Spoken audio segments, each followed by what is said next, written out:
the electronic visit verification, or EVV, webinar, where we're going to talk and provide technical assistance related to the alternate EVV business and technical requirements.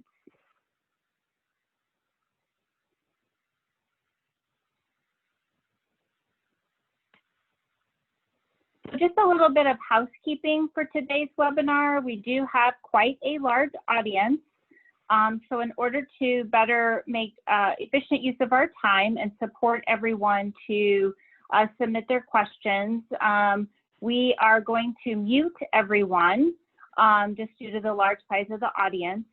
And we will be asking you to use the Q&A chat box, which will either be at the top of your screen or at the bottom of your screen, depending upon your computer or program.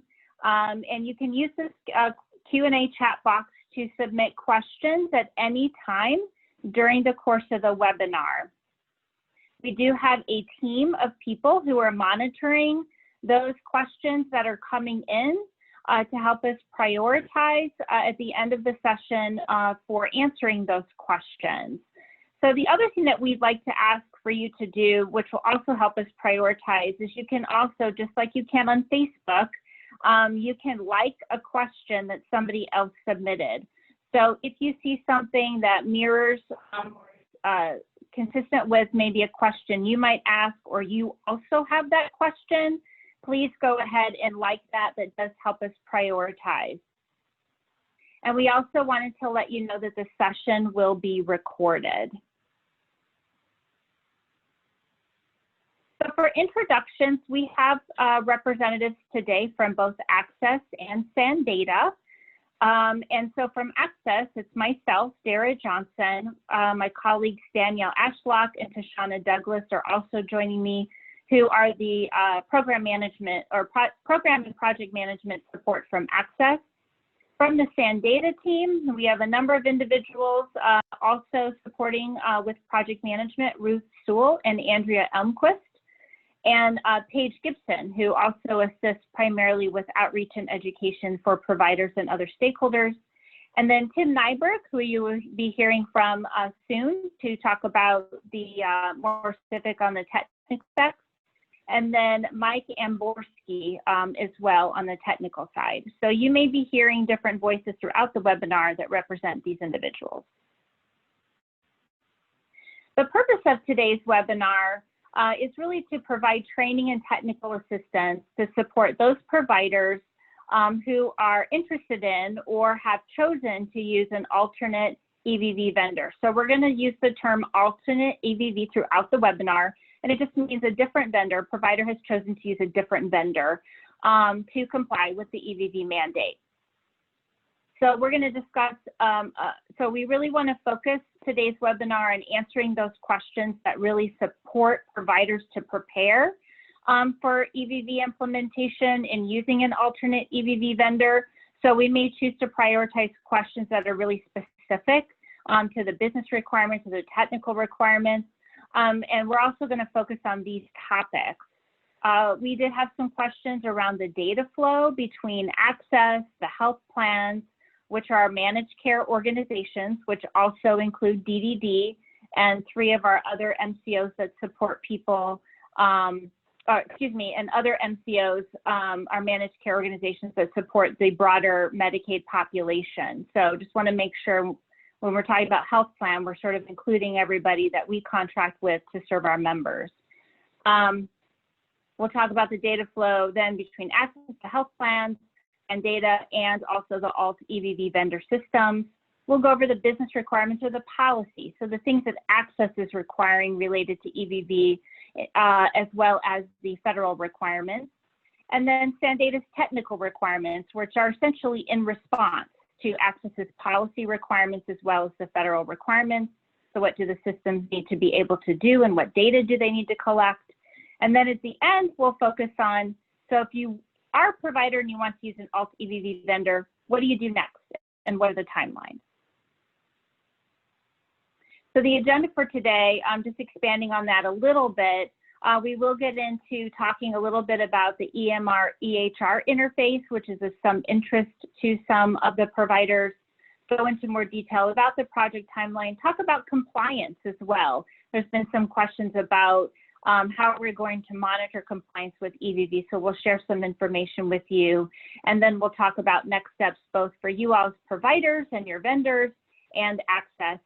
So the presentation portion of the meeting will be approximately an hour, and then we will have an hour available for Q&A. So go ahead and start asking your questions using the Q&A chat box, and then our folks behind the scenes will help us prioritize those questions later during that part of the webinar today. Just to help set some of the context for some of the policy requirements, I want to share a little information about Access's utilization of EVV as it pertains to access to care. So we certainly have to comply with the Cures Act mandate, but we want to capitalize on this opportunity to look at how we can utilize funding that we're receiving, additional federal match for the EVV system that we're obtaining, to capitalize on that to see how we can better utilize the system to better track and monitor access to care. So it's going to give us data that we currently don't have that's available, and it's also going to help streamline some manual processes today that are utilized to measure access to care. So the data will be more timely for us, and I think this is really where the important point I want to hone in on. It will help inform network adequacy and workforce development planning. So we'll start to be able to look at trends around missed visits and other things to determine if there's a workforce development issue or shortage that we need to work with the health plans collaboratively to address, or maybe we don't have enough providers in the network to provide services, and these are indicators of that. So again, this all helps ultimate planning, which ultimately results in what we're all sort of challenged to do and committed to doing, is providing care to members. So one way we're measuring access to care is sort of on the front end, meaning we're going to be able to track anytime there's a new service that was deemed to be medically necessary for the member. And we'll be able to look at, was that service initiated within 14 or 30 days from the time it was determined that the member needed the service. This will help us, again, look at primarily network capacity and how quickly are members getting access to a service once they need it.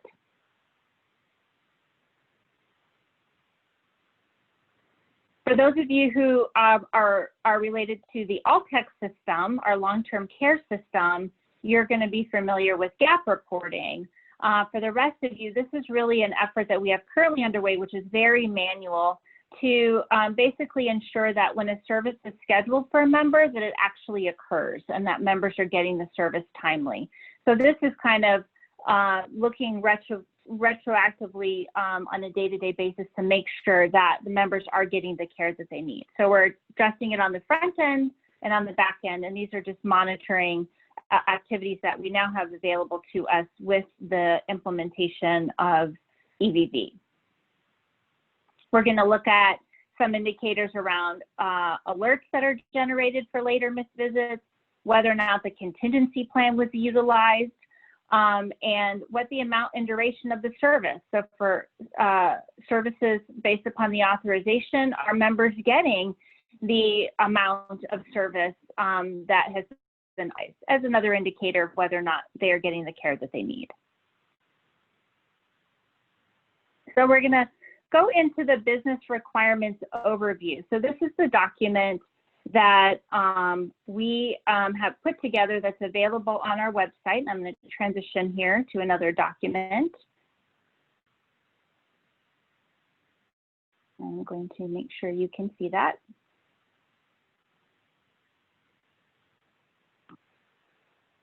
So folks on the team, if you're not able to see the crosswalk, let me know.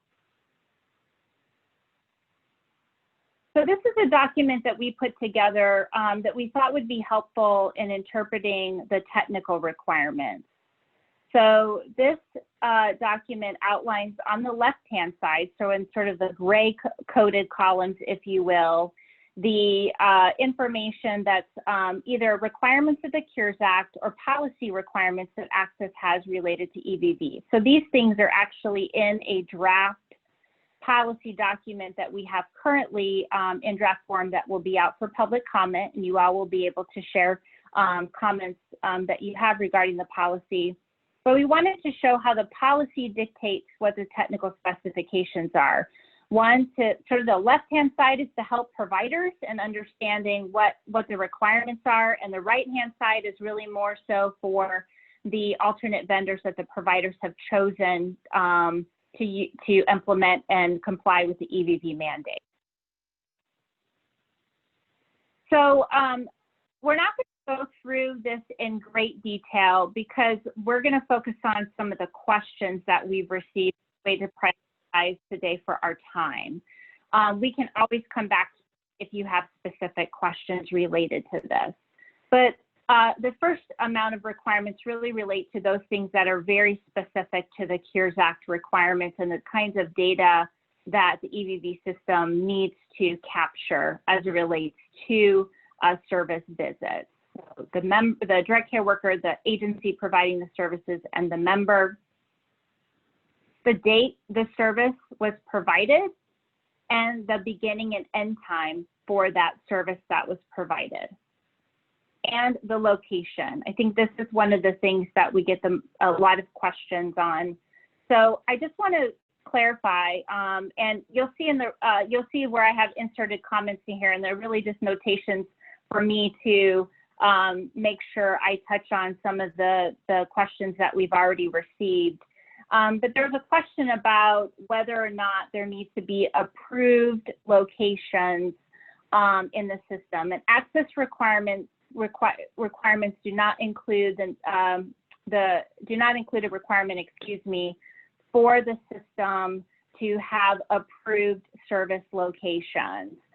What the requirement is, which is consistent with the Cures Act, is that the EVV system actually record the location versus having set up approved visits. Now, that may be something that an alternate EVV vendor feature that they have, but that is not something that's necessarily that isn't required by access.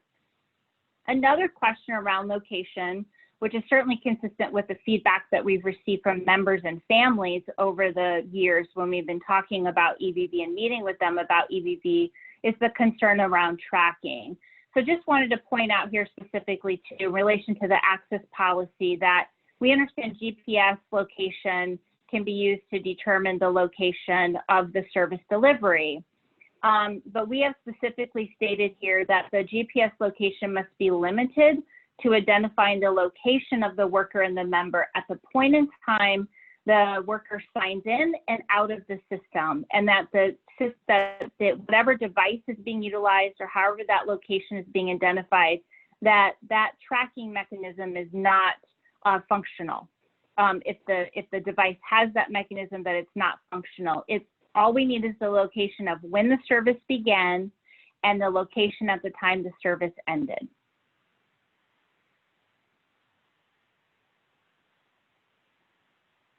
So there's a question too, and I would venture to say that this is from a family member and a worker perspective. This is one of the hardest things related to EVV, is that the worker is, based upon the Cures Act, the workers do have to clock in and clock out after they're providing each service. We understand people provide services within a given day and can provide a number of different services throughout the day that require EVV documentation. And we understand that one of the things that we are doing during our testing that we're currently involved with SANDATA of the system is many of you have shared different care delivery scenarios with us and asked us to consider those with our EVV planning and decisions. And so one of the things that we're doing is running those scenarios through utilizing the testing platform to really understand what is the best way that we can educate you about how to use EVV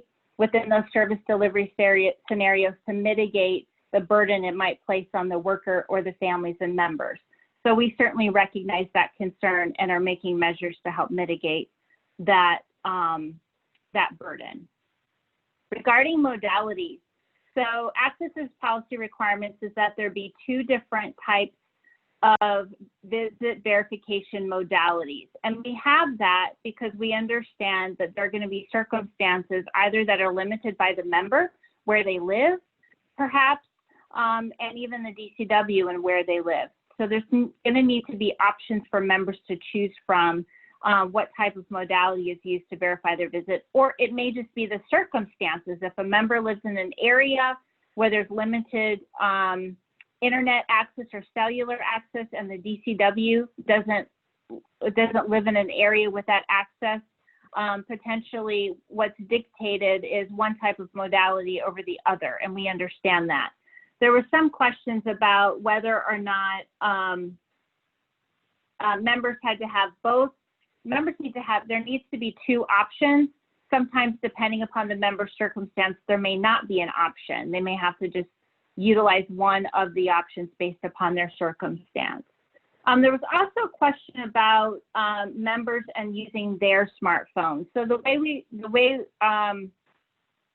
generally that our policy is stated is that it's really not something that the device really, it shouldn't be in control of the member, it should be by the worker. So we want to eliminate the usage of member devices in all cases. The only exception would be if there's telephony or the use of a landline that a member may have. And in fact, then you would have to use the member phone, and that would be a choice the member would look at in determining which option would be best for them, depending upon the devices that the alternate EVV system offers. But there was a question about whether or not the worker can use their personal cell phone for telephony. Workers can use their personal cell phone if the agency allows, with using an app, if there's an app function for a smartphone. But I believe CMS came out with some guidance that is not permissible for a worker to use their cell phone when using the telephony option, meaning the 1-800 number option or call-in option. It can't be from a member's cell phone, it must be from a landline. And I'll look to our folks at SanData to correct me if I do not have that correct. I'll pause for a moment. And Dara, this is Tim Nyberg from SanData. You are correct in reflecting that guidance, that they said that it is not a recommended, and they would prefer that that not be a recommended mechanism to do that. Thank you. Moving on, we understand there are going to be some circumstances where paper timesheets are still going to be needed. And in the access policy, we have outlined those circumstances where paper timesheets are allowable. So there has been some questions about, are there limitations on how many members that are using paper timesheets for EVV? And the limitations are these exceptions. Essentially, what will happen is there is a standardized attestation statement that members and the providers will need to sign if any one of these circumstances exist. So we have it documented. This can be people who live in areas where there's no option to use a device, a typical device, either a landline or a cell phone, people who may get sick using electronic devices. There are some illnesses that are as a result of using electronic devices, or it could be someone who has become symptomatic, has behavioral health needs and becomes symptomatic when the use of electronic devices is around them, or they're asked to use that. There could be moral or religious grounds that people are choosing not to do that. Again, that's the exception rather than the norm. And then certainly we've made some flexible allowances for those folks who have live-in caregivers or caregivers that are on site and for whom a use of another device would be burdensome as far as the care delivery model. That being said, we'll talk in a minute about what's required with the use of a paper timesheet. So it's not just the use of a paper timesheet. There does have to be an EVV element to it, and we'll get to that in just a second. So it's the required elements for the paper timesheets. These are those elements. And one of the things that's important here is that along with the use of a paper timesheet, there must be an independent way to verify the beginning and end, the start and the end of the service. So for SANdata, that's something called the EVV device, or the fixed verification device that generates the time and date stamp code. For other alternate EVV vendors, there just needs to be a way to electronically verify that, maybe something similar or another type of device that's available, or another type of structure within the system that's available. So there were also some questions about the whether or not the paper timesheet could be an electronic timesheet and what kind of signatures would be allowed. And that is something I want to acknowledge as a question that we've received, and we're going to take that back to our Office of Inspector General, who's provided guidance around the use of paper timesheets and EVV in general. And we will make sure that we give you appropriate guidance. So from an audit perspective, you have what you need. So very good questions, just want to acknowledge them, but can't answer them today. We'll provide it in the upcoming frequently asked questions document.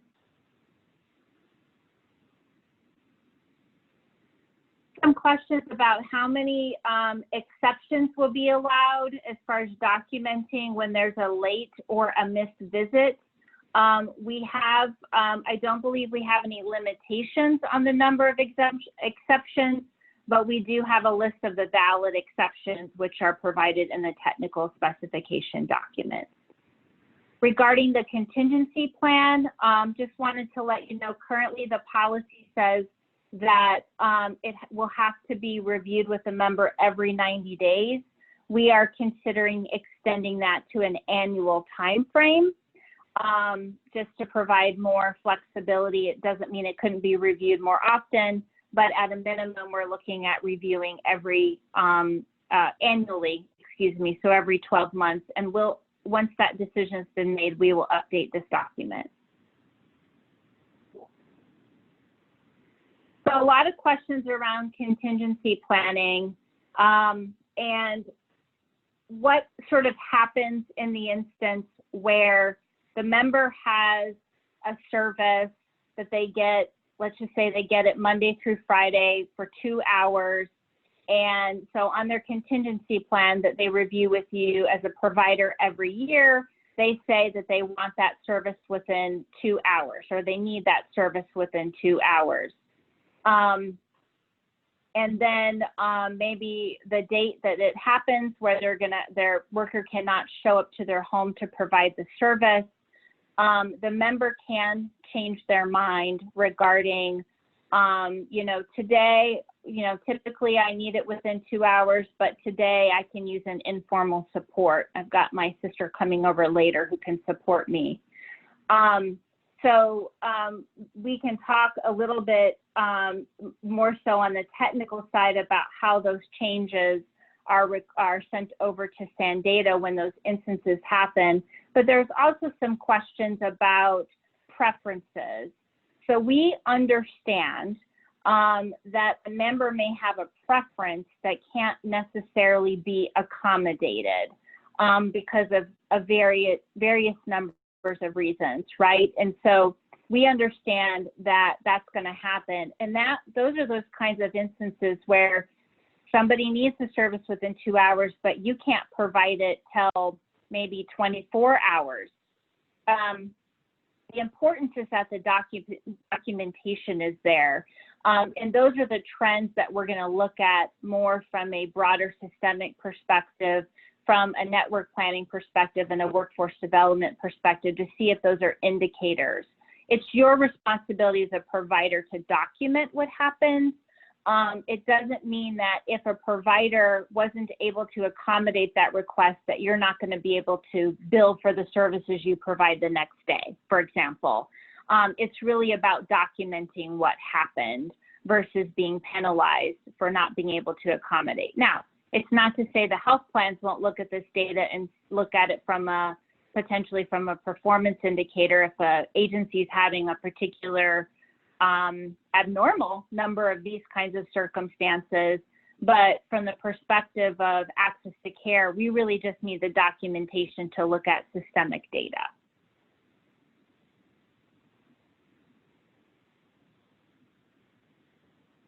I do think that I realized when we went through this document, and for folks on the team, we talk about there being default member preferences.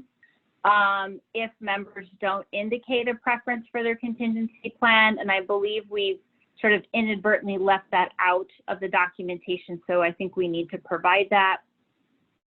We'll update this attestation statement regarding the contingency plan once we make the final decision about it being an annual review versus a 90-day review.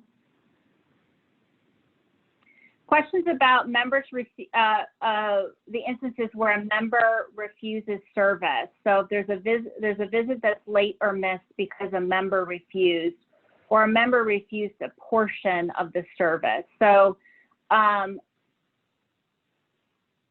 there is not, I don't believe there's really an indicator for member refused a portion of the service or a task of the service. This is really the member flat out refused to have service that day or for that visit. And so if there was less than provided during that visit, so you have 8 tasks, you only provided 2 because the member refused 6. Again, that's really just something that wouldn't necessarily be indicated, but could be looked at from the perspective of, you know, how many units or hours are members getting versus what's authorized. But again, not anything particularly that would need to be specified in the specifications unless the member refused an entire service visit.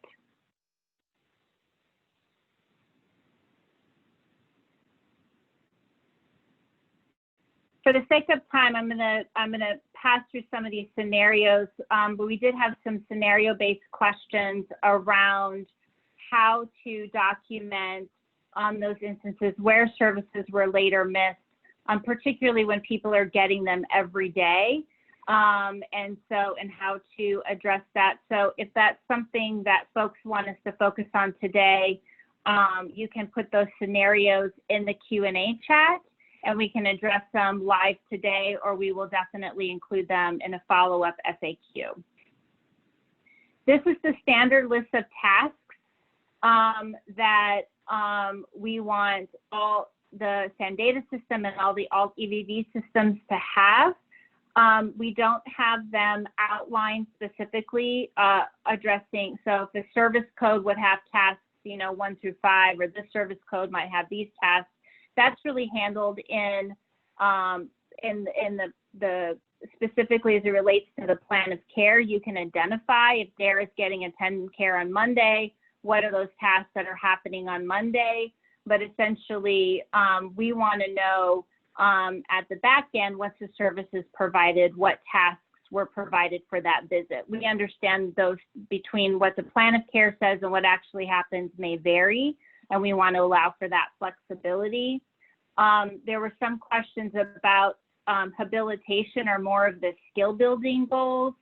So those items are have an asterisk here that we created general categories of skill building goals. So they don't necessarily have to be explicit to what DARA's specific habilitation goal is, but really just documenting the general category of that goal. And ultimately, those general categories should relate back to the treatment or the service plan, but don't necessarily have to be specifically explicit for each member's individual habilitation goal. They can be if the system requires that, but then they would, I would assume, need to be mapped back to these standard goal sets that would be required to be sent to SANDATA. Regarding scheduling, I'm going to spend just a few minutes on this, and then we're going to turn it over to the technical side of things. Lots of questions about scheduling, as you can see by all the comments on the right-hand side, but want to offer a couple of clarifications regarding scheduling. So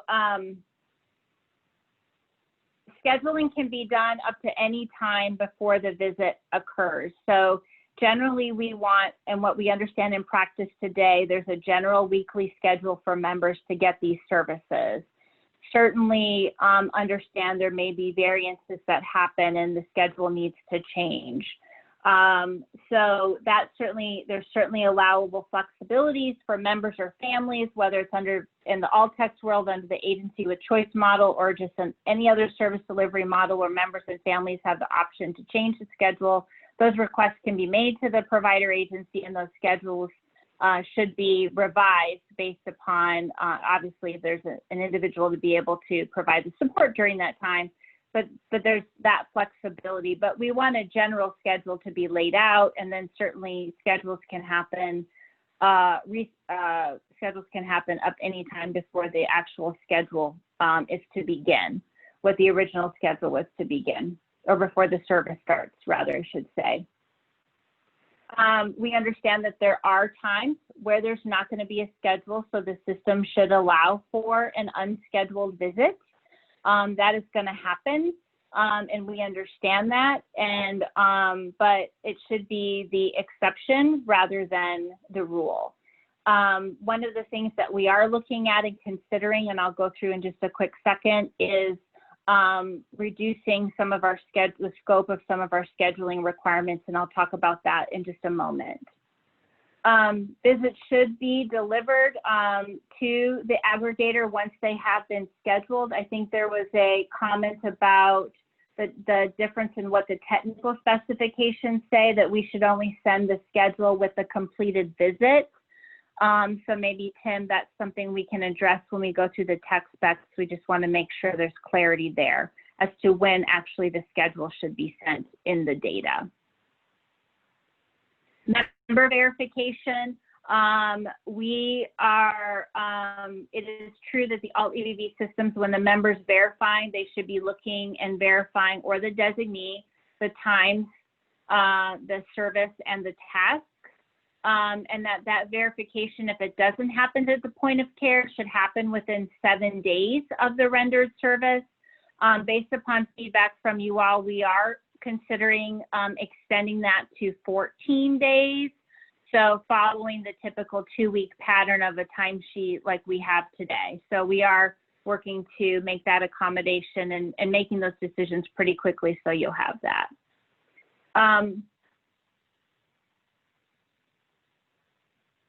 And one of the final things, just want to acknowledge that regarding the designee who can verify if the member is unable to, we're trying to create as many flexibilities from a policy perspective that we can. The one important key ingredient here is that the designee cannot be the person providing the care.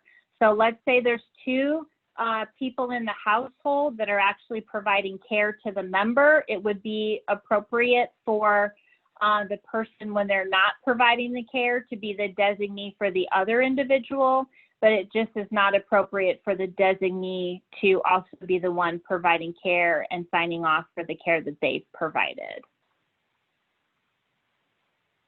And lastly, I just want to highlight the security requirements. We did update this document in June, so hopefully you've seen that.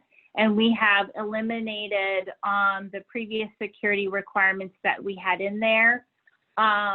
We had worked with our folks internally, and there was some miscommunication about what we were looking at and what requirements. So we did go back and look at that, and those have been eliminated because of the fact that the systems are only sharing the EVV, the alt EVV systems are only sharing the information one way.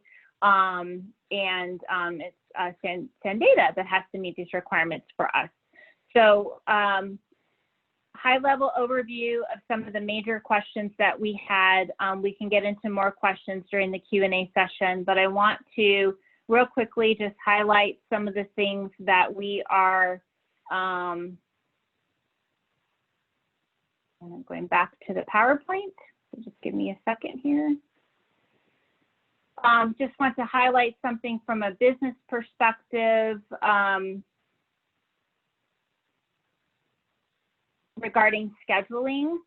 So we are considering, and I'm saying considering because we haven't gone through all the appropriate approval processes yet, but we wanted to be transparent with you today of eliminating the scheduling requirements for members who have a live-in caregiver.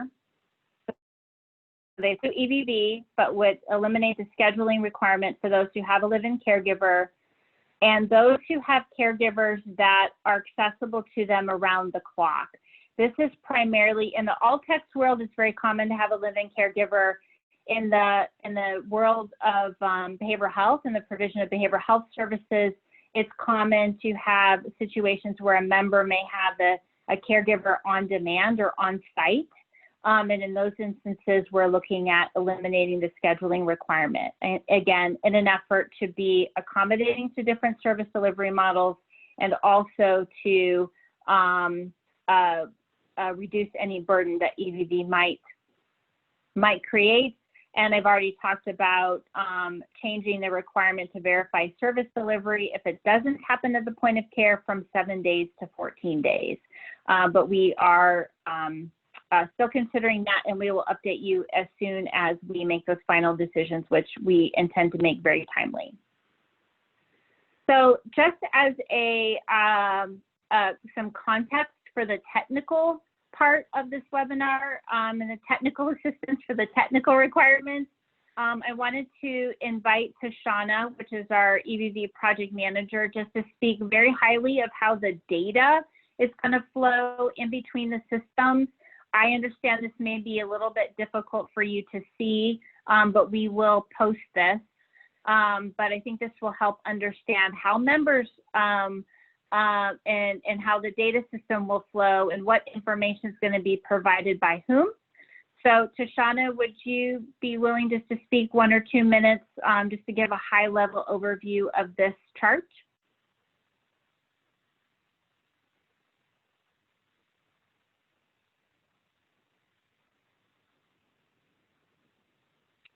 Probably unmuting herself.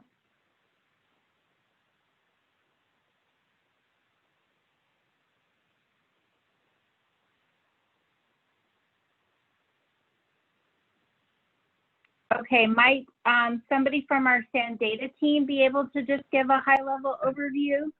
Can you hear me now, Dara? Go ahead. I'm so sorry. I was triple muted there. The graph pretty much shows our data flow. So we have data coming from everybody. The MCOs and Access will provide files to SAN data, member files, authorization files, and will also provide provider files. Those will have all of your information in it, all of the members' information in it, and the providers will submit visit information through the EVV portal. So I think I probably should start at the bottom. So in the bottom left-hand corner, there's a pink octagon for providers. That's kind of where we start there. We have the providers entering visits through the EVV portal. Some of that information will parse out, and it contributes to different areas such as the contingency plan, plan of care, scheduling, and then some of their information will go to MCOs, and then some will come directly to the Access database. We will feed that information into our system here at Access, and then it will create files for SAN data that will be authorization. We'll also create the provider file and a member file, and then that will help us on the back end with providing the information to SAN data so that we can help validate your claims and have your information in the system already. Now, the MCOs, they'll provide authorization files to SAN data. so that you can already so that we'll already know what services have been authorized by the MCO. That will help us as well to validate your claims when they come in. And then ultimately, all of this information that's received by SANDATA, they send us a response file to let us know if there's a problem with any of your claims so that we can go ahead and notify you. And then also reach out to follow up with education opportunities. But pretty much there's just a flow of information in and out from SANDATA to help us with claims validation to ensure that the services are received according to the logic we've built into the system, and also to help identify claims that aren't paid correctly so that we can reach out to providers so that they are able to correct the claims and bill correctly. Thank you, Tashana. No problem. Thank you. I'm going to turn this over to Tim Nyberg with SANDATA. And Tim, I think we wanted to kind of talk about this first before we went into the technical specifications document. A lot of questions about, hey, the business requirement says that this is required. The access policy says this is required, but the data in the technical document says it's, or the data requirement says it's optional. So if we could just do a quick overview before you go into the technical specifications, that would be great. Sure thing. Thank you, Dara, and thank you everyone for being on the call today. So I think let's walk through this one because Dara touched on it a little bit earlier today, but I think it's a good one to really reinforce that as we're taking in data from third-party vendors and from your systems to ultimately reflect in the state's program. There are data elements that we know per the policies and those really great discussions and descriptions that Dara provided that the state expects the provider agencies and the delivery of care to follow. But as she also pointed out, we also know and understand that in all situations and in all circumstances where care is being delivered, sometimes some of those data points are not possible to be delivered. And so as we're looking at the technical alt EVV specification, you do see in there that some fields at the database at the system level where we're loading data do have the capability to take in a blank or do have the capability for that field to be empty, and it will still successfully process those records. And that's where in the specifications you can see that it's labeled as optional. That simply means that the SANDATA system that is loading and handling the EVV data can accommodate a blank value there and still successfully process the rest of the records. Now, when we look at that in terms of the overall program, what we're really saying there is that the state has said that we want to have this data anytime that your provider systems have it, but we understand that there might be the circumstances and situations where you don't have that particular data point. So the interpretation here is that whenever you have that data, you should plan to send it and deliver it to the state system. But if you have instances or special circumstances where that particular data point that's optional is not present in your system, it is okay to deliver just that blank, and the EVV system will process that successfully and not have a problem with it. So we apologize for the confusion around optional versus program required, but it was intended to be a way to allow you to meet the policy needs and expectations that the state has for their programs, while still accommodating the fact that not all data elements might be available for all visits at all times. So as you're seeing optional on the specs, that simply means that whenever you have it in your system, you should plan to map and deliver that data point. But if you have circumstances where it's not available, it is permissible to enter a blank for that and send the rest of the info associated with that visit or that record along anyway. And Tim, I'm going to pull up the alt EVV addendum. Excellent. I can be your I can be your personal assistant. So you just let me know, give me direction on scrolling through the document. Certainly, and you are by far the most qualified personal assistant I've ever had the opportunity to work with. So thank you. So here, hopefully everyone is familiar with this document at this point. But what we're going to do here for the next couple of minutes, I wanted to walk through at a high level our alternate EVV specification, and specifically the Arizona specific addendum to it. Now, we only have a relatively short amount of time here today, so I'm not going to have the opportunity to go through this in great detail with you, but I wanted to hit on a couple of high-level points around this to try and frame up and hopefully support how this information is intended to be used, and really how best for providers and their EVV vendors to interpret this documentation. So there, if we scroll down through, this document really, if we go down to essentially the table of content, this document reflects sort of two sets of information for the folks that are going to be delivering data to the state's EVV program. It is the nuts and bolts, the specific fields of data that should be included and delivered as part of the daily or recurring delivery of EVV visit information. And then in addition to that field level definitions, it also has sort of the higher level wrapping around of how the data files, the data payloads, the data deliveries should be sent, the formatting, the error handling, and really that structure to make sure that the visit data that you're delivering to the EVV system is packaged up correctly so that the system can interpret it, load it in, and give your systems back a report to let you know and confirm that the data is all been loaded successfully, or if there were any formatting issues, to give your systems the information around those so that they can be corrected in a quick and timely manner.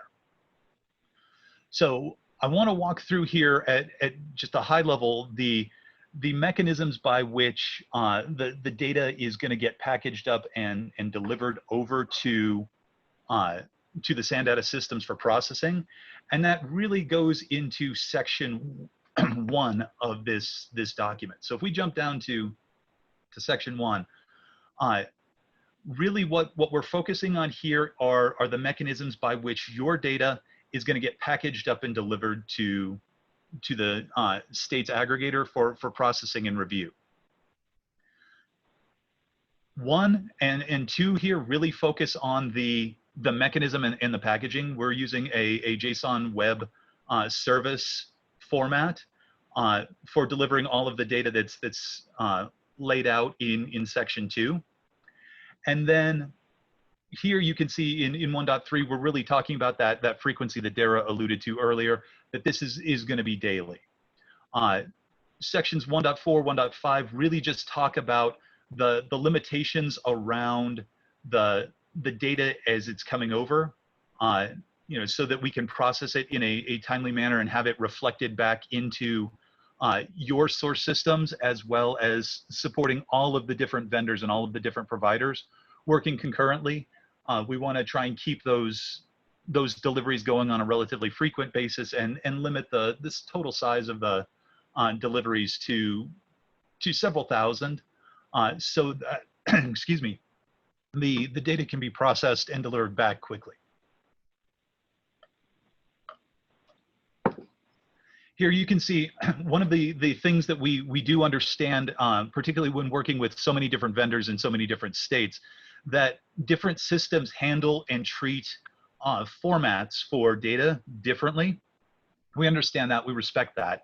And so we try and be very, very precise here about how dates, timestamps, time zones, and the handling of time and date information is formatted for the delivery into the state's aggregator. We have seen in our experience that this is one of the areas where various different EVV and time tracking systems vary the most. So we've tried to be very, very clear here in terms of the data types for all of the different data fields that are coming in and being presented in your EVV payloads to the state system. One area that I did want to take a minute to focus on, and Dara has gotten to it right here, is really the reject record process. So as we go through and receive payloads from your system and start parsing and processing those, hopefully because we will have already gone through the testing and certification process with your EVV vendor and have already tested out the delivery of data from your systems to the SANDATA systems, that most of those payloads will load successfully without any errors. But should there be errors in the delivery that the SANDATA loading process identifies, we will be sending that information back over in a reject record passed at the end of the loading process to ensure that your systems can see or can have the audit trail that show that, for example, if you delivered 10 records to the state system, we processed, but there was a malformed record in one of them, you can see that 9 of them passed and this one did not, and here are the errors associated with it. It's important to note that these are formatting and data delivery level errors that we're talking about here. These are the low level ones in the passing and the formatting of the data that's coming over. These are not the program level rules that Dara was describing earlier, the ones where we're evaluating the EVV data against the state's program rules and expectations. These errors here are the low-level system errors around data formatting, payload formatting, the development level issues. So we do have full checks at both places, but this one is really focused on those low-level transaction and ability to load the record type issues. And those will be sent back to the originating system as part of the process for delivery and loading. So as we move forward into transmission, one of the things that I think most folks have a pretty good handle on, but it does touch on some of those questions that Dara had talked about earlier. The system does have the capability to make updates to existing visits and updates to existing information that your source system may have sent previously.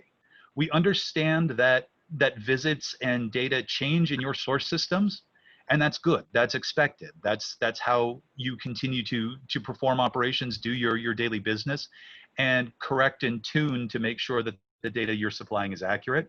That's a good thing. So the alt-EVV delivery process here allows you to submit the same visits over in different payloads over time, and the system will track and record the history of that and then update it with the latest versions. And so this is where we go to what Dara had talked about a little bit there with the scheduling, whether it's to be provided only on the complete visit or as the visit has been scheduled. The SANDATA system aligns and supports the state's policy that the scheduled visit should be delivered over once it's been scheduled, even if it hasn't yet occurred, so that the system can then take that data, can load it, and then at the later point when the visit actually occurs, that same schedule information, as well now supplemented with the actual visit information, can be loaded into the system as an update and reflected. So the SANDATA EVV system will load that visit with the original schedule information that you had delivered before, and then reflect that scheduled visit is now fully completed with the actual visit times supplemented into them. I think some confusion there came because the system can accommodate a schedule that was created mere minutes before it was actually delivered and when that care was actually performed. So if you have situations where the schedule was created and the visit was performed on the very same day, potentially even in the very same hour, the system can take that scheduled visit along with its completed visit information all in one payload, or it can take it as 2 different deliveries over time. So we apologize for any confusion there. We were trying to convey the flexibility of the interface, but the intention is very much that if the the schedule has been created, plan on sending that over at the point in time when that schedule was created. And then once that schedule has been completed with actual visit information, that can be added as an update to the original and reflected in the state's aggregator system that way.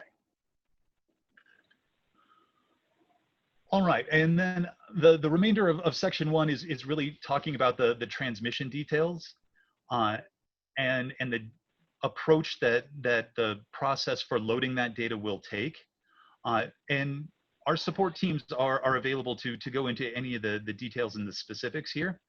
But I wanted to kind of frame these in terms of the process by which the teams are going to, or your teams on your side and your vendors are going to be delivering that data to Sandata for the very first time and validating that data through a testing process before your interface goes live. So I want to put these rules and this transmission information in that broader context. So we understand that as this specification has gone out and providers have chosen to use their existing EVV system, they're going to be reaching out and requesting that they establish an interface here for the Arizona State program.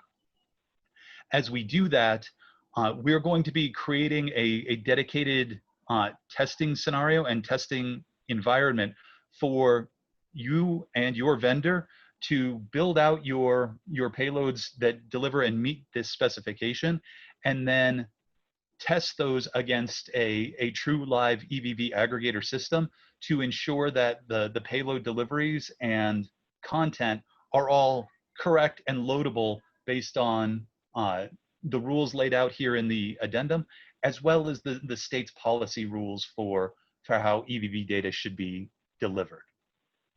So that's where you see when the rules here really try and delineate what is most appropriate for you and your existing EVV systems to capture, to maintain, to understand, and to perform there.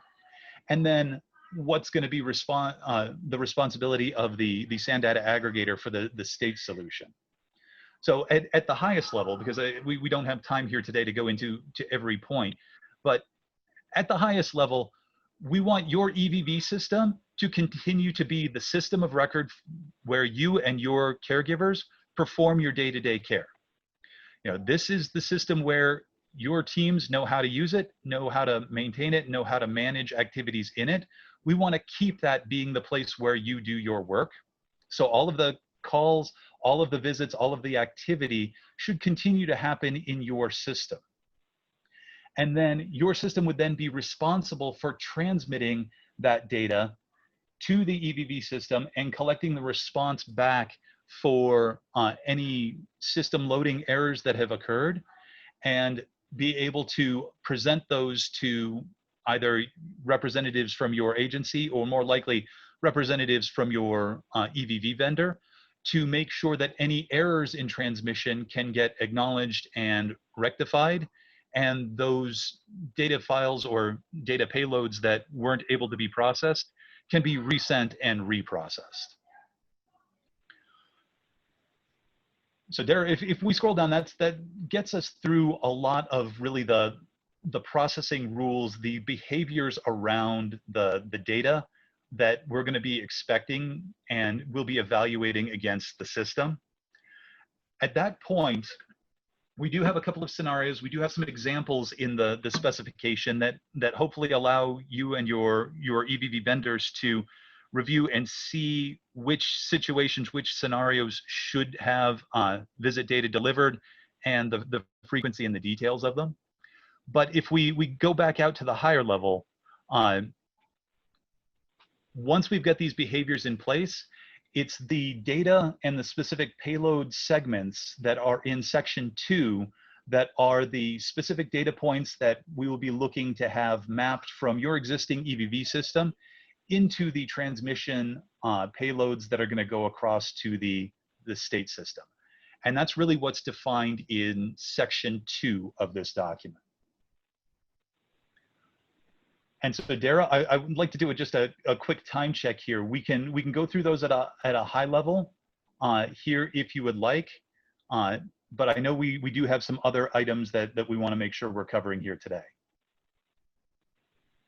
I think maybe we'll wrap up with some of the summary items and then open up the Q&A, because there may be specific questions in the technical specifications that we can get to. So that I think that may be the best way to proceed. I like that approach. I certainly want to give folks the opportunity to talk about it in the Q&A, and we are here to support that. Okay. So I'm going to go back to the PowerPoint. And Tim, then we wanted to just get into sort of the process, and I don't know if either you or someone from the team wanted to talk about this, but just talking about, and we're going to also conclude with it at the end too, but just sort of what's the next step for the alt EVV vendors to get started, or the providers, excuse me, Providers, to get and working with SANdata as it pertains to their alt EVV vendor. Excellent, and that's perfect. So as I alluded to just a few minutes ago, you know, the process by which we want to get this specification out and support the providers and your EVV vendors really starts with the decision that you want to use your existing EVV system or an external EVV system separate from the state's solution for your agency. And if you want to do that, and that is most definitely your choice, the way to begin that process by which we will start working with you and your vendor to bring the visit data from your systems into the state aggregate starts with making the request for and notifying Arizona and SANdata that you intend to use a third-party alternate EVV system, and that you would like to have an interface established between that system and the state solution. To do that, we have established the ArizonaAltEVV@sandata.com email address. That is the contact location to initiate a request to begin this process, and then our dedicated support team will start working with you and your vendor to provide those specifications if you haven't received them already, and support any questions and concerns you may have on them. And that ultimately culminates in working with you and your vendor to develop out that interface between your vendor system and the SANdata systems, and then working with your vendor to test that data interface back and forth. We'll provide a dedicated location for your team to and your vendor to deliver data to receive results back from. We have a dedicated technical support team to answer questions as they arise. And ultimately, once your vendor has completed their testing, the SANdata team will review those results, highlight any discrepancies or last remaining items that might need to be tested to align to Arizona's policies and guidance. And then when you're completed, we will ultimately issue you and your vendor credentials for your production EVV system to start delivering data to the Arizona state solution, where you and your vendor can then have that data connection to the state's aggregator turned on and live to align to the overall program schedule that Arizona has for this program. So at a high level, that's the process of request to gathering information, to getting test credentials once you and your vendor have reviewed the specifications and come to a point where you are ready to start testing. One of the important notes to have here is that many of the EVV vendors out there that are working in Arizona are ones that we've worked with in other states. The specification that we looked at earlier and that is shared out for this program is identical in structure to the ones that we have used in other states. Some of the values in it and some of the behaviors have been modified specific to Arizona, but the goal and the intention there is that vendors who have created interfaces to SANdata aggregators in other states we're not trying to make more work for them. So hopefully by using the same specification, the same standard as the baseline, that it eases the amount of work and the amount of effort for those vendors to get to the point where we're doing the testing. And then as we just talked about, once they're in testing, Sandata will deliver credentials and then work with you to conduct that testing through our live environments, and then ultimately deliver out those production credentials to align to the timing of the program. Dara, that's the process at a high level. I know we'll ask for questions there at the end, but I think at this point, unless there's anything else pressing that you feel we've missed, we can move on and address questions at the end. Okay. One of the other things that came up in the FAQ, or the questions that we received in preparation for this webinar, is around the EMR EHR integration. So just kind of as part of our closing part of the presentation, wanted to touch on this element that is available, but is something that'll be forthcoming. And I don't know if you want to address it or if Andrea wants to chime in. Sure, I can take it. Oh yeah, go ahead, Andrea. Sure. Hello, everybody. This is Andrea Almquist from Sandata. So I think there has been quite a few questions around what we can do if you guys already are using an EMR or an EHR, electronic medical record, or electronic health record. And so we just want to talk a little bit about that. So most of the EMR, EHR systems don't capture the 6 data points required for 21st century cures compliance. That's what the EVV system does. So it augments what your EMR, EHR does. And the data that we're reporting to the state for the EVV program are those data points, in addition to some other things based on policy. So if by chance your EMR vendor captures the EVV data, which includes the location of the visit, the start time, the end time, who the provider was, who the member was, and what services they received, then it would be possible to use the alternate, excuse me, oh, there's a typo there. Ooh. No, you would be able to use the alternate EVV specification to send that data access. That is correct. So you just go ahead and send your request to azaltevv@sandata.com to initiate that process. If you are wanting to use your EMR, EHR, so you can schedule in that system and send that schedule over to EVV. We will not have that available for January 1st, 2021, which is a mandatory use date, but we do have that capability and it will be available in 2021. So again, if you have any other questions, you can email them to EVV for general questions at Access, or azaltevv at access.gov for any other questions. Okay, Dara, we could go to the next slide.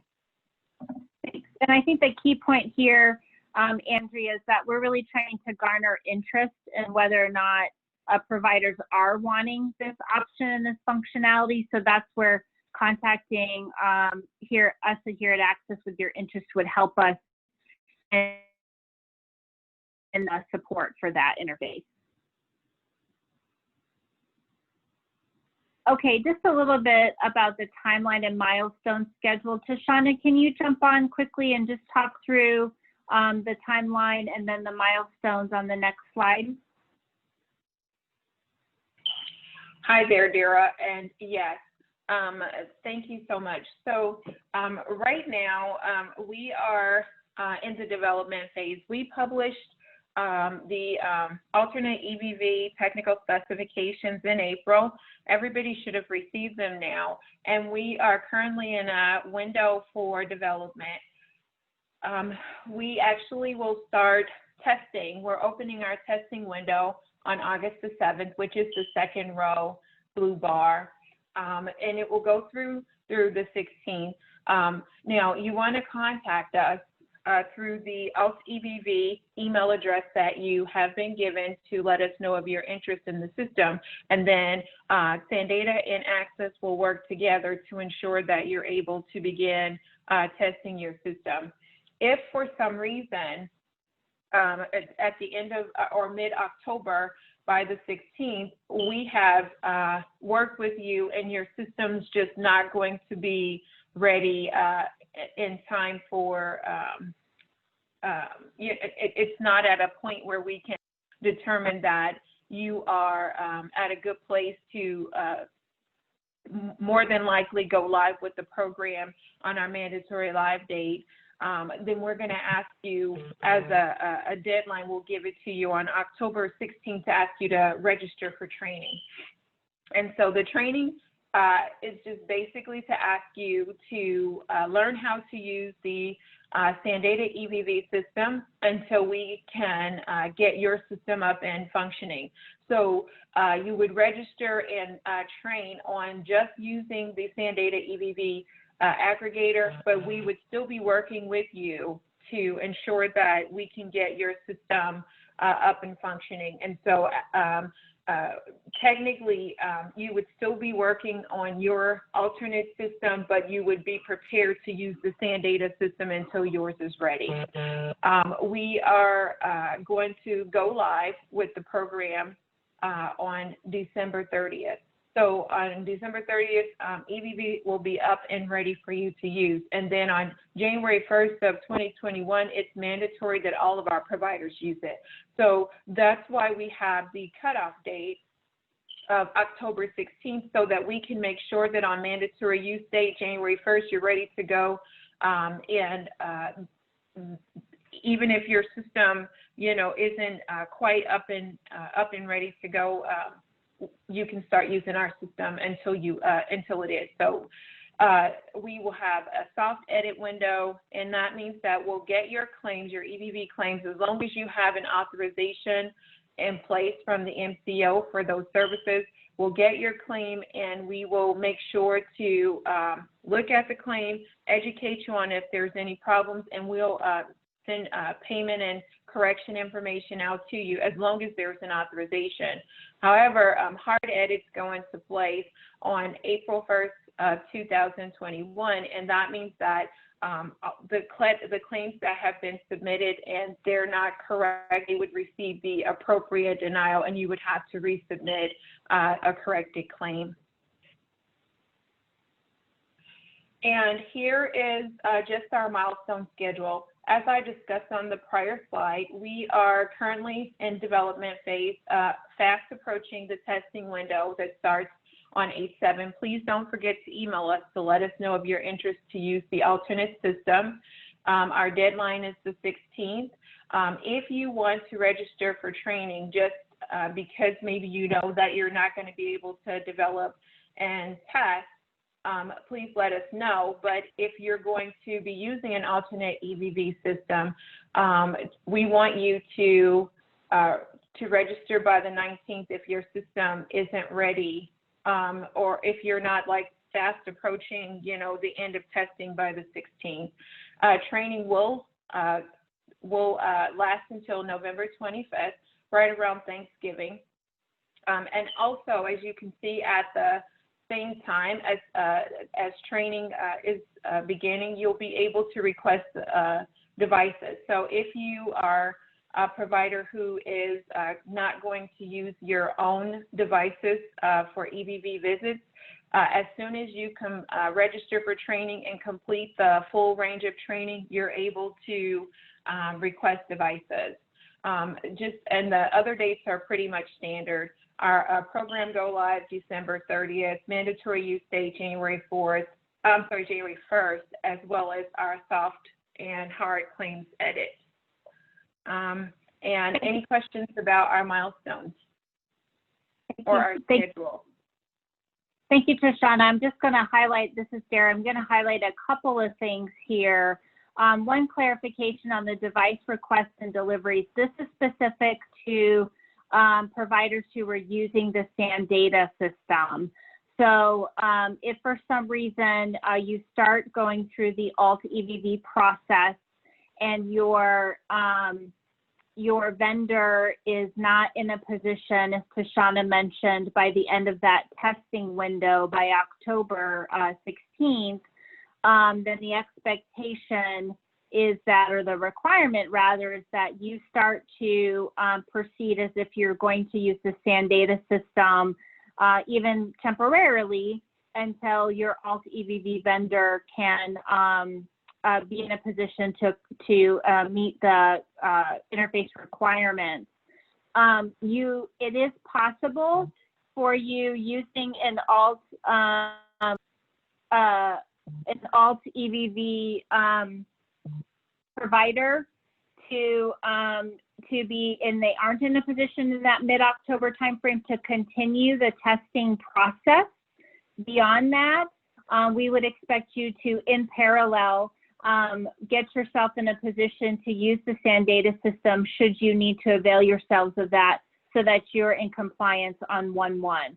So SANdata can continue the testing process and support that in that window between October and January, but you must also be in parallel, and we'll be monitoring for that in parallel, making sure you're meeting these other milestones. So in that sense, you may need to start requesting devices and things like that if it looks like your vendor or they have informed you that they can't be in position by 1/1.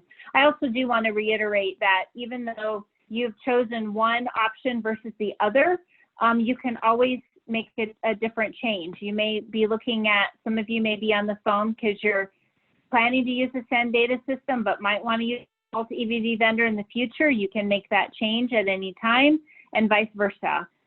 So just wanting to also make that clear that flexibility is allowable.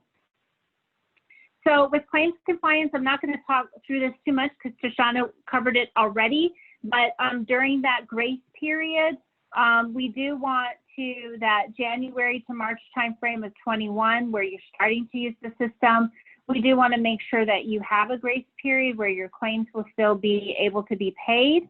But we will be educating you throughout that period. You'll get an individual notification or remittance regarding the errors so you can work to correct them. And then we're going to be monitoring them and holding training similar to this to be able to educate you on what the issues are so that you can not mitigate any billing risks in the future.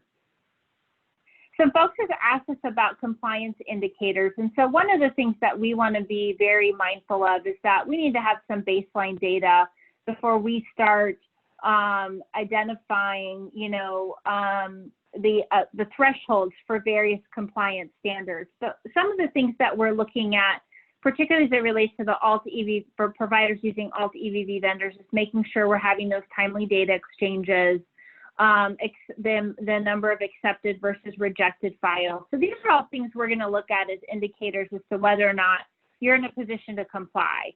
And we're going to support you if you're not. In the future, there may be, performance monitoring things around this, but these are really the things that we're going to look at to make sure we're getting it right and we're supporting you.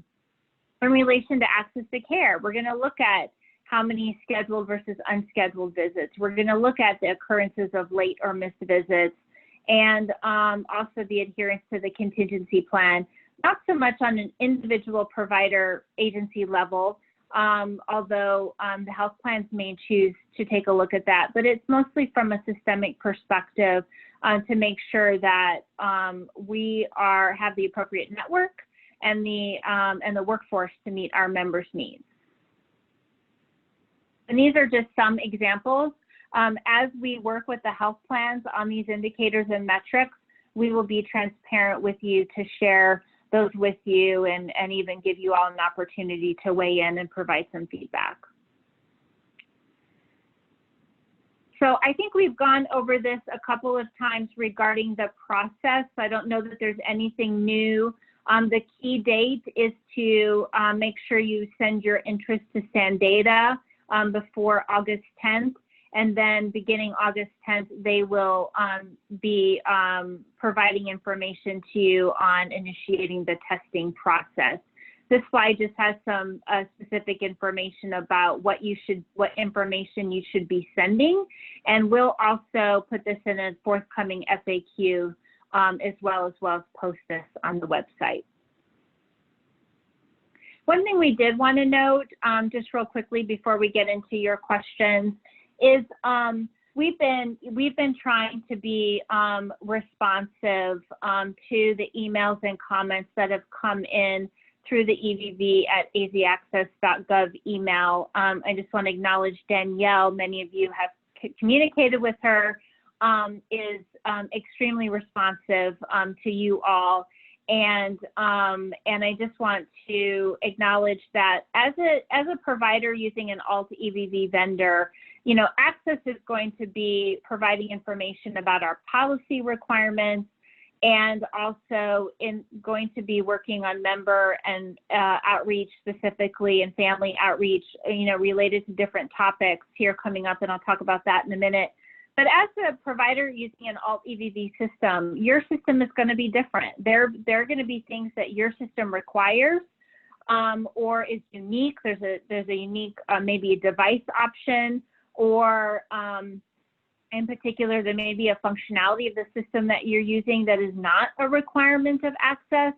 And so it's really incumbent upon you as you enter through these different stages to educate your members and families and workers about your system.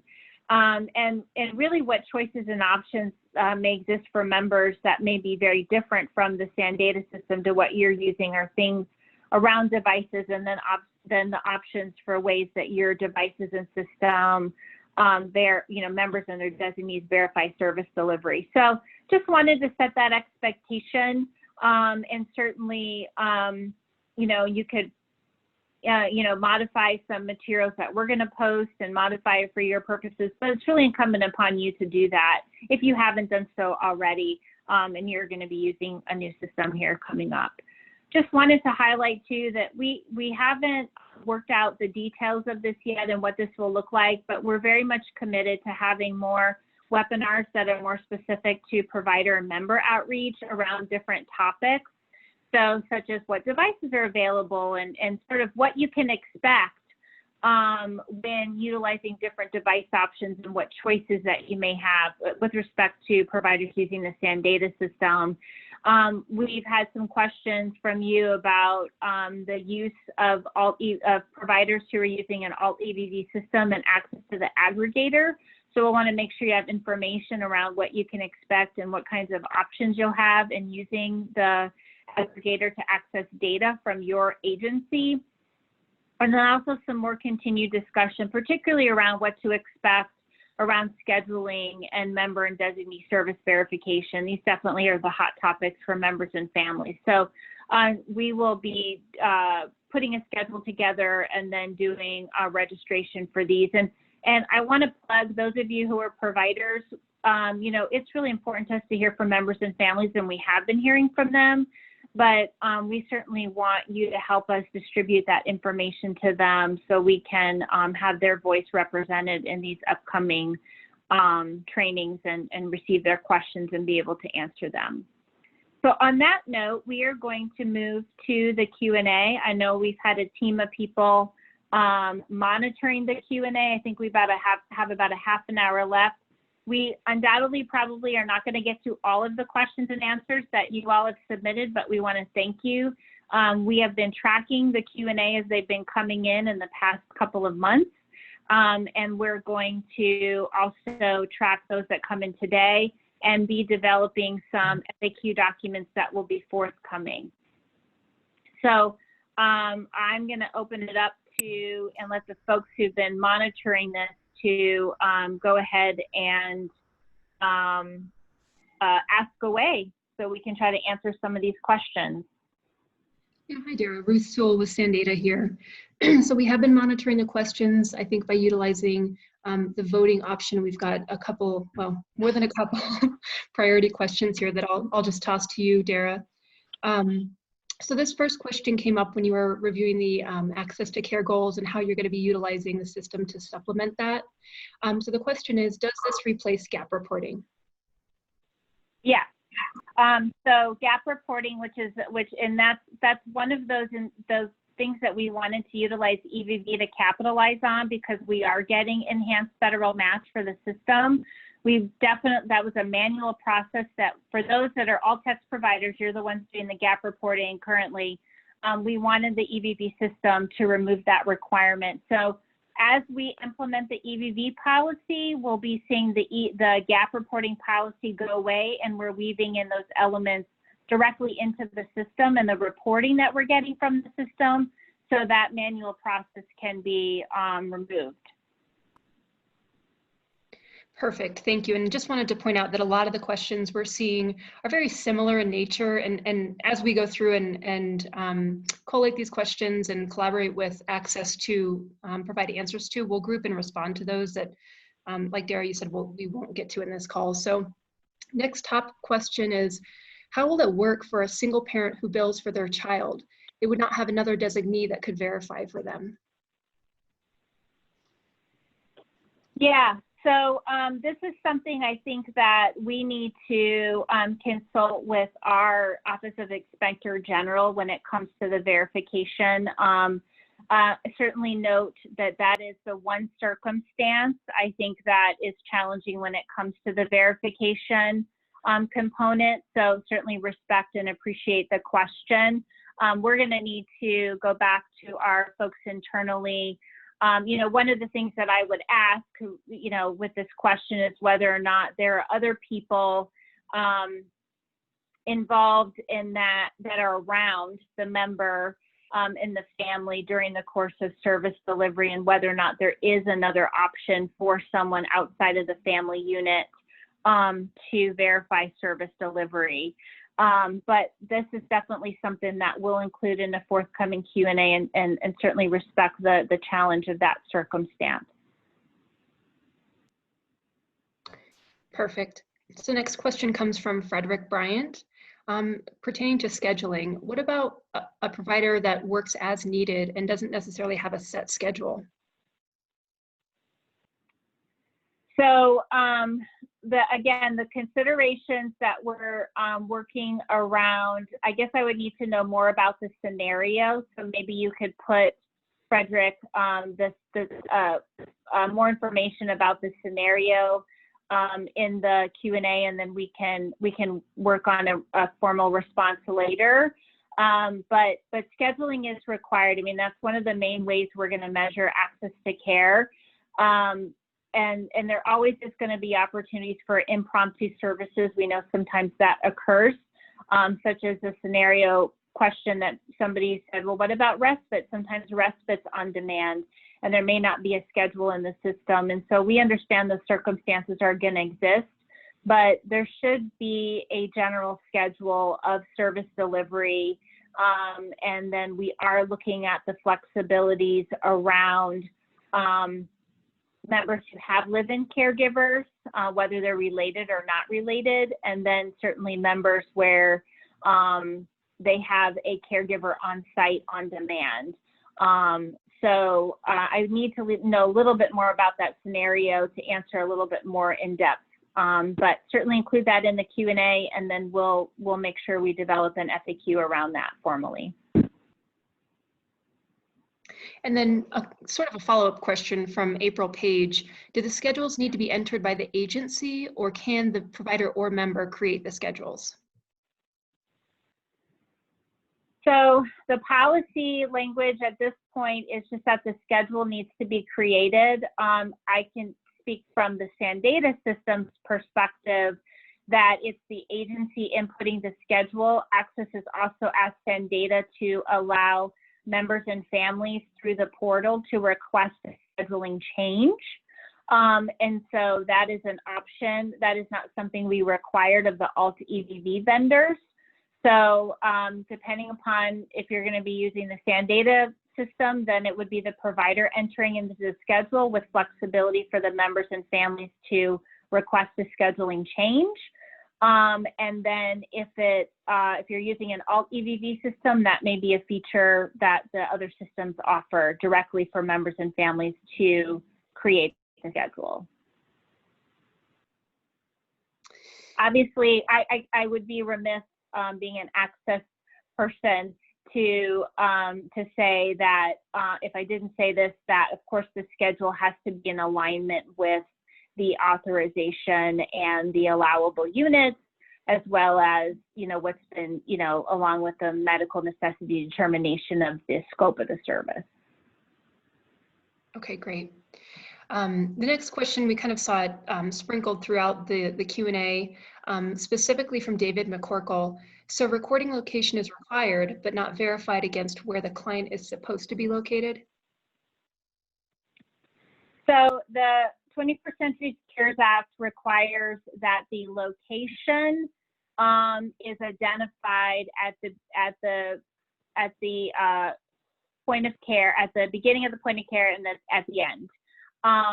So I think it's incumbent upon the provider agencies to, and I'm going to ask my SANDATA colleagues to jump in to talk about how the SANDATA system, how providers can look into the SANDATA system for the location. But just like providers do today, internal audits of looking at different things around service delivery and monitoring workers and things like that, it would be incumbent upon the provider to check to see if those are reasonable locations. We did not specifically prescribe allowed the locations because that was in response to member and family input that we had early on in this process about just making sure EVV didn't dictate where people were located or where they could receive service. But it is incumbent upon the provider to check out, I would assume to do some auditing to make sure that those locations are appropriate, that the member and their caregiver aren't at,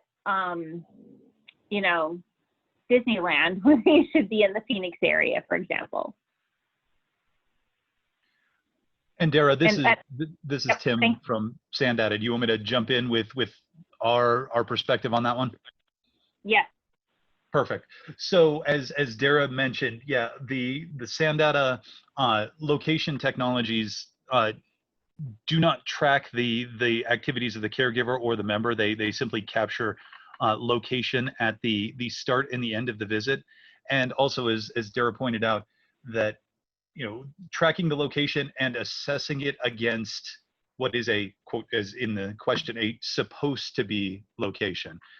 Understanding that many services these days can be provided either in the home or in the community. The Cures Act does not specify what constitutes an appropriate location for care, merely that we are able to assess where that is being evaluated from and where that care is being provided. So we do capture that for the start and the end for the Cures compliance, but our intention is not to stand in the way of providers and your caregivers coordinating and delivering care in the various means and the various methods and in the various locations that you do today as you're delivering that care out to the member community. Awesome, thanks for that clarification, Tim. Dara, another kind of common question we're seeing throughout is, can live-in caregivers use a paper timesheet? This one came from Katie Friedemeyer. Will live-in caregivers providing services to their adult child not have to participate in EVV? So we have talked about this previously. Although CMS did provide some flexibility around exempting live-in caregivers from participating in EVV, we have decided not to allow that flexibility, but offer others. So let me talk about a little bit about what we are trying to offer. So one of the reasons why we made that decision is because we are using EVV to eliminate the paper timesheet or paper timesheets solely by themselves. And so we need to just make sure that we're in alignment across the board with sort of eliminating and creating more streamlined and effective processes for verifying service delivery.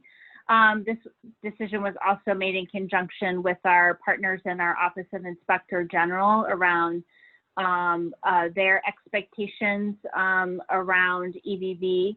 And we also, but what we are trying to offer as flexibility is that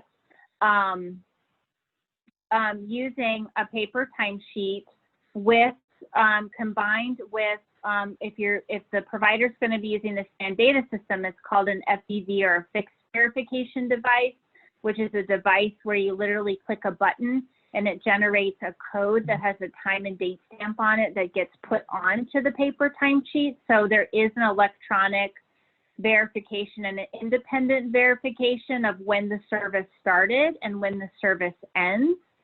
And so we do want to, that is one of the allowable instances of using a paper timesheet. It just has to be coupled with some sort of device or system that can independently verify when the service began and ended. So that is, and then we are looking at the additional flexibility of at least reducing the scheduling burden for the circumstances where there's a live-in caregiver. Okay, great. And I just wanted to note, we do see a few participants raising their hands.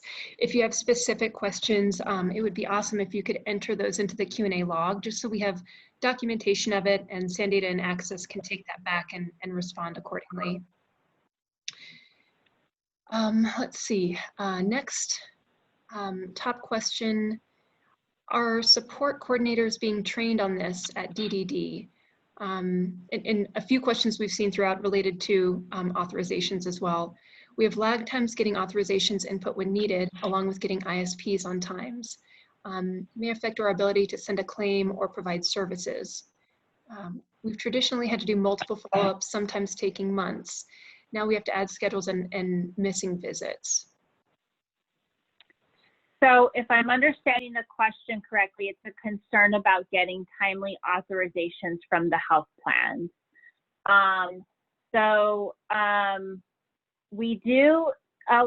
It is okay for the system to allow for a visit to occur without an authorization, but you cannot bill for the service without an authorization. So one reason, because we know that does happen. I will tell you that one of the reasons when we talked about the access to care goals and looking at the front end sort of piece where we're looking at the time from the date the service was deemed to be medically necessary from the time the service was provided, that's actually a metric that we're using to help us also understand the timeliness of MCOs and the authorizations. If the authorization is required, if the prior authorization is required by the health plan. So we understand that, so that's something that we're going to be monitoring, but it is okay for, and I'll have, and SAN Data, please correct me if I'm wrong, but I believe that it is a service can be scheduled and provided without an authorization, but it cannot be billed for. So that would be it. So if the authorization is not there, it would wait to be billed, but it can be provided. Yep, that's exactly right. We don't want to, by any means, delay care. So without the authorization in place, we do allow for the service to be provided, but the authorization does need to be there in place at time of bill. And one thing I will ask to the folks who have asked those questions is that it would be helpful for us to understand specific circumstances or specific barriers and challenges that you experience as it relates to the authorization, so that when we meet with the health plans, we can talk about this with them, as well as how we're going to streamline and enhance this process through EVV. I am hopeful, and our intent is that EVV will help mitigate some of these issues.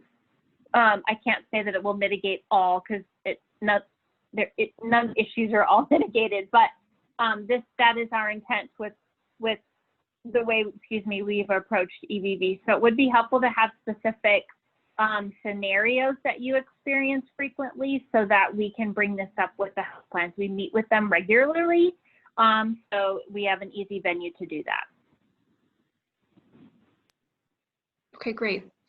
I'm going to switch gears to, I know we've got quite a few device questions, so happy to help out with this, Dara, as needed. But you stated cell phones are not allowed for telephony. Is there a method or check in place to check if a phone is a cell phone or not? Is there a check that the caller ID matches the phone number on file? So I'm going to let the technical answer that question. Yep, so we alluded a little bit earlier to just the CMS guidance that caregiver cell phones should not be used for telephony. We don't necessarily have a check in place to see if a phone number is a cell phone or not. Tim, you can check me on that. But we do have a mechanism in place to check the phone number that's being called from and make sure that it matches a phone number tied to a member record on the SANData side. And Ruth, that is accurate. Technically speaking, SANData does have the capability to track whether a phone number comes in, and really when we're talking phone numbers, we're talking ANIs, the low-level systems that the telephony organizations use. It's the same technology that 911 uses to identify phone numbers.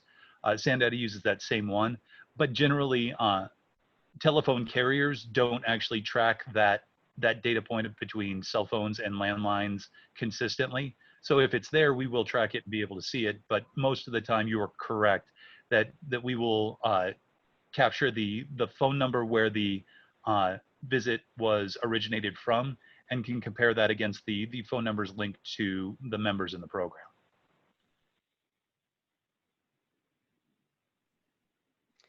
Okay, another common theme is just availability of the materials presented here today and the specifications.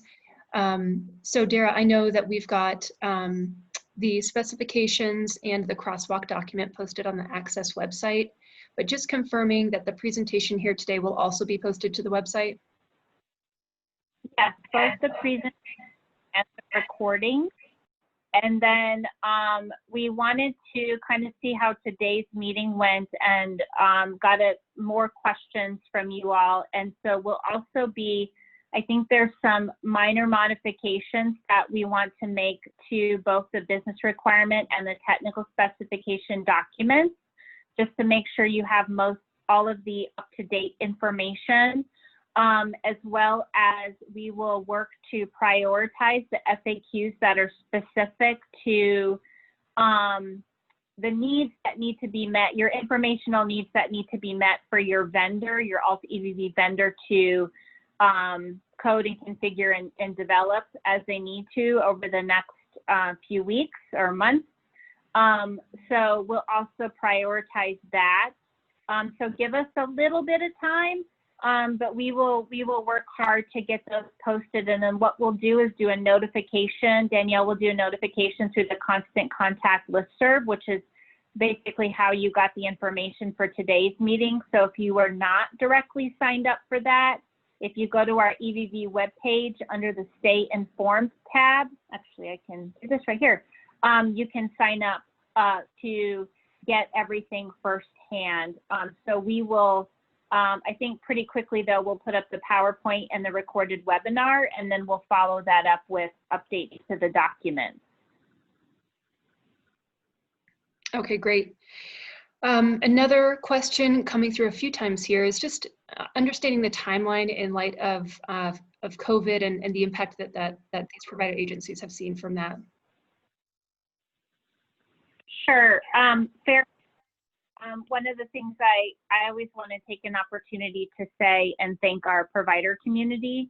I think you all are pretty heroic in not only in your day-to-day efforts that you and extremes you go to make sure our members are served, that's even a greater heroic effort in this time and environment. So I just want to extend our appreciation to you and the work that you do, and we recognize that you are doing great work to keep our members healthy and to mitigate risk to them, as well as the people providing services to them. We recognize that, and we extended the timeline to the greatest extent possible we could to allow you all to sort of acclimate to this new environment. Not to say that we all know that COVID is not, our risk here in Arizona has not diminished at this point. And so, but we extended the timeline to the greatest extent that we could. We currently have approval from CMS to implement on 1/1. We asked for a extension in November of 2019 through June. But CMS actually gave us a full year extension. So when COVID hit, we decided not to implement July 1st, but rather to implement 1/1/21, which is the farthest time that we could implement. So we recognize this is a challenging time, which is also why we'll have some information forthcoming about the training. If you're using the SANdata system, we will have some information forthcoming about that training that the SANdata folks have worked very hard to make it very flexible for you all to participate at various times and do online training versus live webinar training, and try to offer as many different options as we could to make it flexible and support you all to onboard with EVV. So certainly appreciate the comment, and we've done what we can and what we're allowed to do at this point. If there are any ideas that you have as far as making, obviously we can't change the schedule, but if there's anything that we can do in particular to support you, whether using an alt EVV vendor or not, or the SANdata system, if there's something concrete that you can tell us that will be helpful, we are happy to entertain those suggestions. Okay, great. Looping back around to quite a few device questions, a few questions about offline mode, et cetera. I just wanted to point out that this presentation is really focused on utilizing an alternate EVV vendor. So unless a provider agency is using the state supplied or SANdata system, we won't really be able to answer too many questions on what your vendor can provide in terms of the application application method of collecting that visit data. But one of the questions, Dara, that came through is GPS required for visit verification?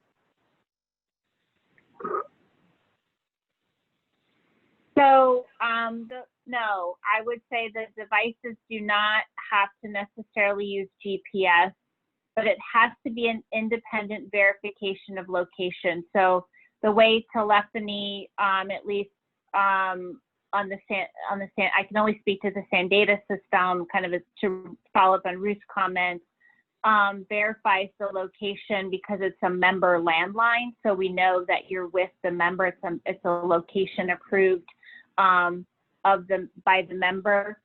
With the fixed visit verification device, so with the paper timesheet, the location we know is generally that's in the use when it's in the home.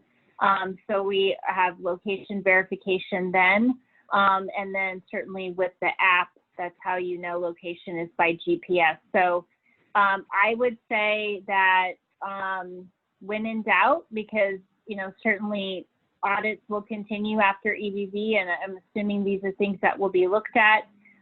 If there's a question you have about a specific way that the alt EVV vendor is intending or uses to denote location, you might want to share that with us so we can provide some specific input. And I don't know if the folks on SANdata want to weigh in on that. And Dara, this is Tim. That that direction and that alignment is perfect. You know, I think because we want to respect how different EVV vendors handle their technologies, we want to have new and varied and different technologies and want each one to approach it as they do. You know, being able to, in a large group like this, talk to the specifics of any given vendor's solutions is much harder to do than more on a case by case basis outside of a forum like this. So I very much agree with your approach. Thank you, Tim. I think it's safe to say that an attestation about a location is not sufficient enough to meet the 21st Century Secures Act. There needs to be some independent way to verify that the location is, in fact, primarily it's making sure the location is with the member. Yep, absolutely. So just doing a time check here. We've got about 8 minutes left, so we'll try to get in a few more here. Another question from Katie Kreidemeyer. This list of tasks are not on the at-home care assessment in the members planning doc. Are those going to be updated? So we worked with, let me trying to think of how to answer the question the best way. So we worked in developing the task list. We worked with our provider cohort, which is representative of all the different provider types that have to comply with EVV, to come up with a list generic enough that it should suffice to accommodate members in the ALTEX program or members receiving behavioral health or home health services.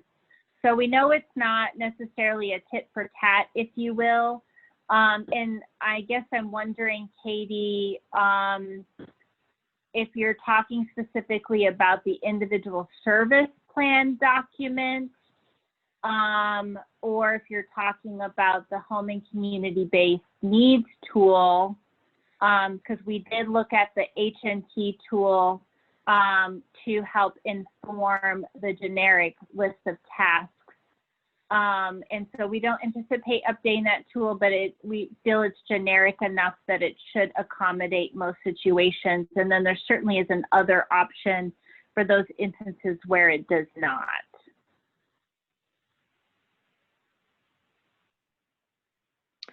Okay, great. Moving on to, we've got a few questions about contingency plan. Most notably, does contingency plan affect everybody that's participating in EVV? Yes. Okay, I think that one's easy enough. And then just another question around authorizations and will the process of MCOs submitting authorizations be changed with EVV implementation? I don't know that I understand the question. So of how the health plans submit the authorizations or how providers.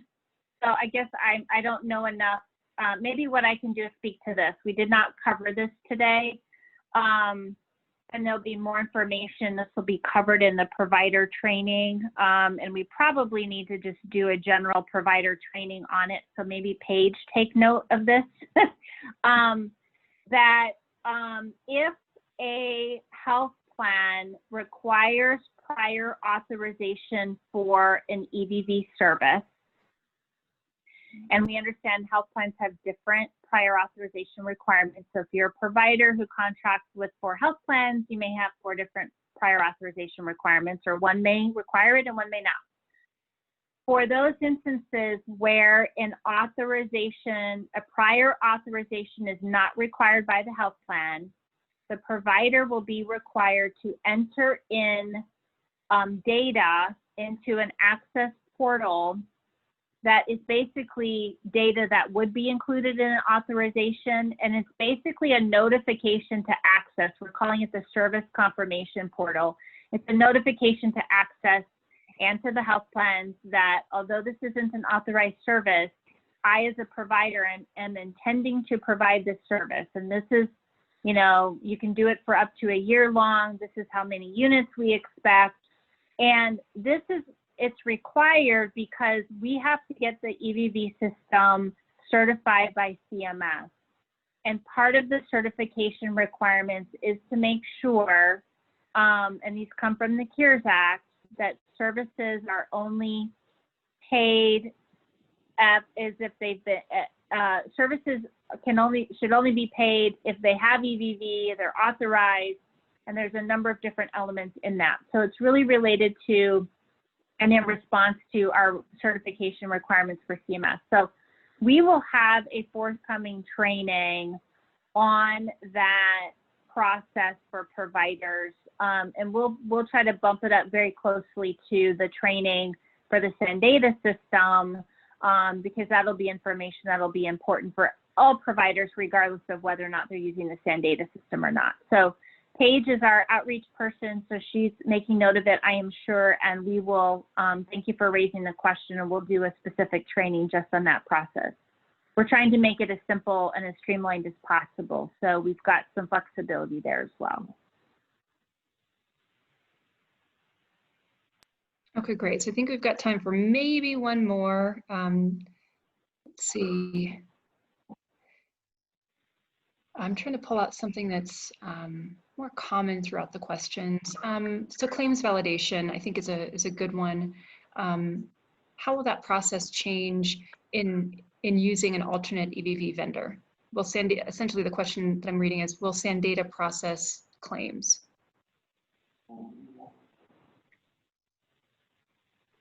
So are you saying that a provider, and Tim, I'm probably gonna need your backup, or Ruth, but is the question, Ruth, do you think the question is, can a provider, could a provider use SANDATA's billing if they're using an alt EVV system? And my guess would be the answer is no, but I don't know, I'm not certain about that. Yeah, and I can chime in here. So if we're focusing on alternate EVV providers, those of you who have your own EVV system and will be delivering that data to the state's EVV solution and the state's aggregator, your billing mechanisms will be the same as they are today. We're not looking to change the way you run your business and you submit your claims. That process will continue as it is now. The EVV data that you supply to the state in terms of the data feeds will be used in the claims adjudication process, and that's what Tashana was talking to earlier. But it shouldn't change how you submit your claims, whether they're to the state or to the health plans. It's simply that the EVV data will then be used to inform the adjudication process on the back end. So if you're a third-party EVV provider, how you do billing today is going to be the same way. It's going to be your choice and your prerogative how you manage your billing. If you're using the SANDATA state solution for EVV and visit capture, if you're one of those providers, then you have the option. You can continue using your existing billing approach that you're comfortable with right now. If you would prefer to use the billing solution that is supplied by SANDATA, that is an option available to you, but it is not required. So once again, it would be your choice as the provider, which tool and which mechanism you use to do your billing. But if you're third-party EVV, you do not have to change your billing mechanism one iota from what you're using today.